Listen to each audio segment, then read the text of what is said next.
Are you really ready to face what comes after all of this? Because Season 3 of Jujutsu Kaisen didn't end, it exploded. It took everything we'd built emotionally since the very first episode, every character we loved, every moment we swore we'd never forget, and threw it all into a fire right in front of us while we watched, unable to look away. And now, there's that silence, that strange feeling of someone who just finished a series and sits there staring at a black screen, not knowing what to do with their own life.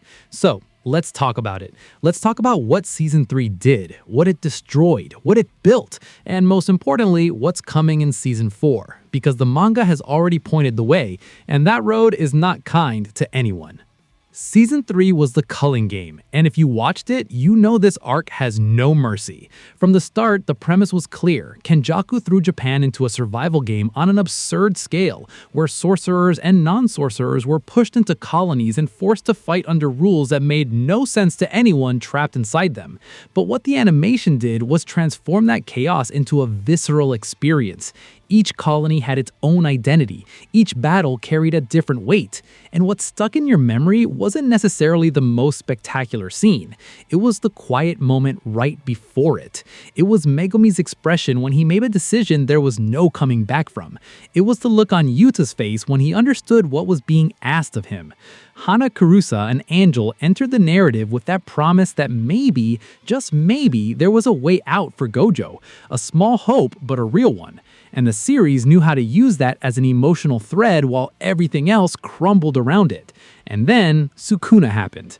Because at its core, the entire Season 3 was a build-up for Sukuna to become what he always was. Not a parasite, not a secondary villain, but the most destructive force the JJK universe has ever put on the field. With Megumi's body completely under his control, with the 10 Shadows technique in his hands, Sukuna became a problem of a completely different dimension.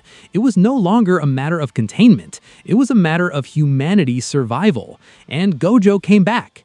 That episode, you know that episode? You could have watched it in the morning, afternoon, at night, on your phone, on TV, on your laptop. It didn't matter. The impact was the same. Satoru Gojo stepping out of the prison realm was one of the most anticipated moments in recent anime history, and Mappa delivered with direction that left nothing on the table. But then the series did what it does best. It turned hope into grief. The battle between Gojo and Sukuna was epic in the most literal sense of the word. It wasn't just beautiful animation, it was philosophy in motion. It was the collision of two absolutes, between infinity and limitless imagination. It was two people who existed outside the normal scale of reality meeting at a point where the universe's regular rules simply stopped working. And then it ended the way it ended. If you haven't watched and made it this far, I'm warning you, this series doesn't leave you comfortable. It never did. Since Haibara, since Junpei, since the Shibuya arc, JJK established a silent contract with its audience. Nobody is safe. And Season 3 honored that contract all the way to the end. So, what's coming in Season 4? This is where things get genuinely heavy, and I have to be honest with you, what the manga presents from here on out isn't resolution, it's escalation.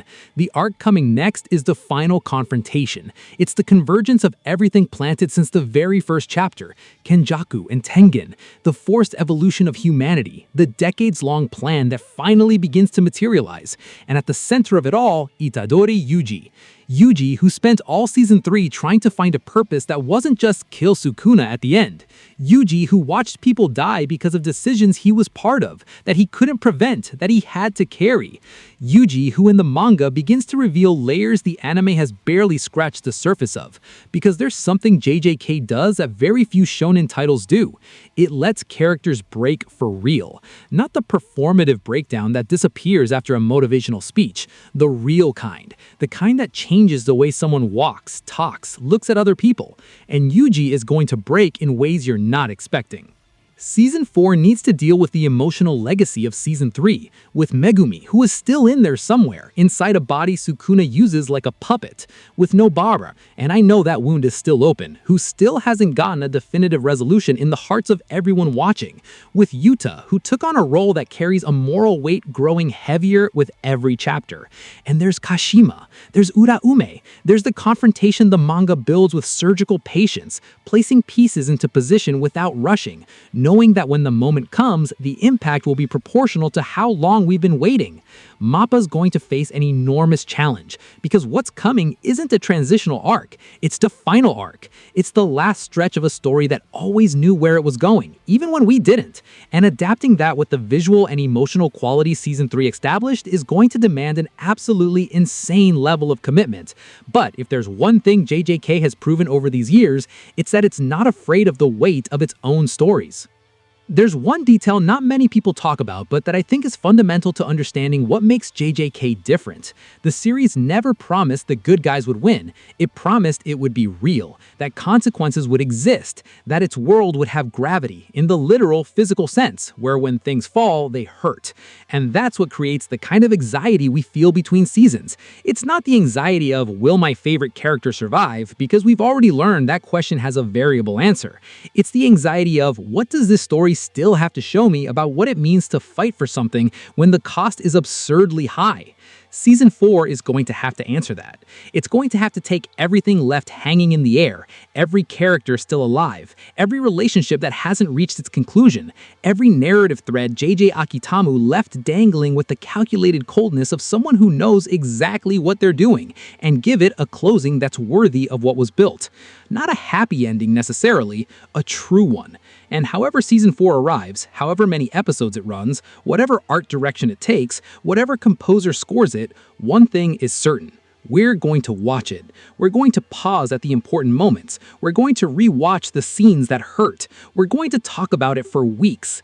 Because Jujutsu Kaisen built one of the most emotionally honest universes in modern anime. And when a story is that honest, it doesn't let you leave easily. Season 3 is over. The grief is real, but the story isn't. And when Season 4 arrives, with everything that's coming, with everything the manga has already shown us is coming, the question won't be whether you're ready. The question will be, after everything you've already lost watching the series, can you still root for someone knowing that rooting has a price?